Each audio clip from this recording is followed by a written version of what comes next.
сонгоо ярих дүүргийг хамгаалаа. За манайх одоо сүүлийн 1 жилийн хугацаанд бол бас одоо янз янзын санаачлага, үр дүнтэй хурал зөвлөгөө, хилцүүлгээ гэдэг үнэхээр бас та бүхэндээ бахархаж байна. Энэ дээр бас би сэтгэлээ зориулж бас ингэж ажиллаж байгаа нийт бас дөрмийн андуудтай гэлээ. Тэ бас энэ өдрийн мэндийг хүргэе. За би нэг 2 санал байна.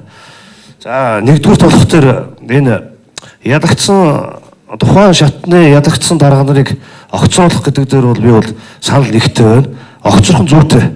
Тухайн шатныхаа тухайн сонгуулийг ямар нэгэн байдлаар өдөртөн зохион байгуулж чадаагүй бол тухайн шатны дарга болон доод шатных нь хүмүүсүүд бол огцрох нь зүйтэй гэж бодож байна. Нэгдүгürt. За хоёрдугаарт түрүү оюун гэрэл гишүүн ярьлаа. Энэ манай хөдөө орон нутгуудаас санаачлалууд янз янзын юмнууд бичгээр ирсэн байна. Энэ дээр болох тэр үүрийн дарга болон доод шатны хүн одоо цаг үртгэгч гэх юм уу гэх хүмүүсүүд нь цалинжин гэсэн.